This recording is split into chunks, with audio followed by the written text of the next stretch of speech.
So yan guys, meron tayong Kia Sonet. Yan, ang ating unit na preventive maintenance na PMS. Ayan guys, kita naman ninyo. So ito yung guys, change wheel natin guys. Kailangan yung naka-open yung oil cap natin, pati yung oil lipstick natin, para yung pressure ay bababa ang ating oil engine, para mas madali siyang magbaba. So kailangan natin na lift natin guys. Yan, kita mo ninyo, naka-lifter na. So dito na, makikita yung drain plug. Dito po yung oil filter niya, sa may filter yan guys, sa plastic. Ito ay Sonet, so bago itong mga unit sa Kia. So ganyan po guys, matanggal natin kanyang cap niya sa oil filter. Ayan, so kita mo yun guys, so ganyan talaga yung pagtanggal. Ayan, so talagang marami na yan guys. So ito yan guys, yung oil filter niya, genuine parts. Ayan, so iba yung pong design niya na filter element ang ating Kia Sonet. Yan guys. So yan, basic lang po yan guys kung paano magkabit yan. Ganyan na po ang pagkabit yan guys sa ating oil filter niya. Ayan. So ganyan guys. So basic lang po yan guys. Kaya-kaya po yan guys kung paano ikabit yan guys. Kung paano po magtanggal, ganun din po pagkabit. Ayan guys. So ganun lamang po ang pagkakabit niyan guys. So ikabit na natin guys, para di tayo maunahan pa ng iba. Yan guys, okay na. Yan, kinamay na lang natin. Tapos tinama ito sa may drain plug, sa may oil pan nya, sa drain plug natin sa oil engine. So yung kailangan natin i-ikuha yan guys, i-drain. Ayan. So basic lang po yan guys kung paano mag-drain yan guys.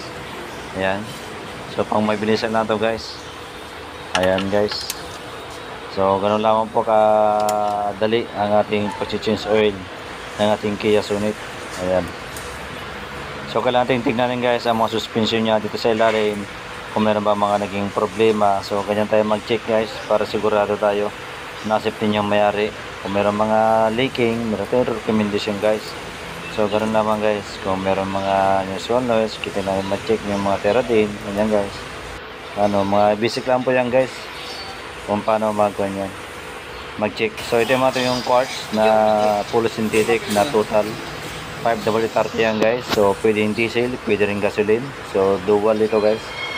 Yan ang master naman dito. So pinakita talaga yung aking itsura guys kung paano tayo maglagay ng change engine oil sa ating Kia Sonet.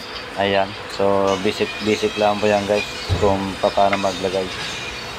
Ayan. So ganun lang guys, 4 liters yan, 3.5 liters.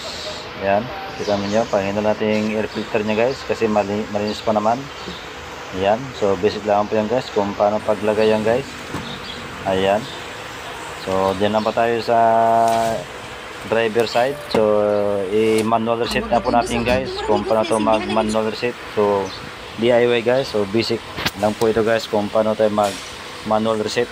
Ayan, so kailangan tayo ng kunin guys, mino. Ayan. Yan, sa may manibila tayo guys, mag-reset. So may okay dyan guys. So conversation, ayan. Yan tayo, interval guys. Punta sa interval, service interval yan guys, adjust. Ayan, so okay natin yan guys, yan. Okay, tapos ikuha natin ng 5,000. Naga ng 5, yan guys. So okay naman natin yan guys, para dagdag. So yan, tapos yan sa months o 6 months yan guys. So ang kuha niyan guys, 185 days ang kuha niyan guys. Ibig sabihin nasa mga kuha niyan guys 6 months ang ating interval adjustment. Ayan guys, tama ninyo. So yan guys, basic lang po yan guys. Ayan. So ganun lang po kadali ang ating pre-reset sa ating Kia Sonet. Yan, pwede kayo mag-DIY yan guys. Ayan, kayang-kaya mo yan guys. Sundan nyo na yung kanya ay actual para matuto pa kayo guys. So sana po meron kayong matutunan yan guys. Ayan, so reset sa ating Kia Sonet. Ayan. So ganun naman po ka-basic guys. Ayan, kung meron kayong katanungan guys, mag-comment lang on the below sa aking YouTube channel, Mario's Garage lang po. Ayan, para updated po kayo sa aking gina-vlog. sa aking YouTube channel guys. Ayan. So basic lamang po yan guys kung paano tayo mag-change oil natin Kia Sonet. Ayan. So video check natin yung mga ilaw. So okay naman guys. Ayan. Check natin yung ilaw naman guys. So light, high and low. Tapos i-check natin yung kanyang oil engine level nya guys. Ayan. Tingnan natin guys ang ating oil engine level. Ayan. So naka-start na yan guys ating unit. Ayan. So kailangan natin i-check yung ating oil engine level guys para makita natin kung sakto na yan guys. So sakto na guys ang ating oil engine level. Okay na yan guys. So ganun lang po dali po guys sa ating pag-change oil. So kailangan mandar yan guys, kailangan ng oil engine level para makita natin guys. Ayan.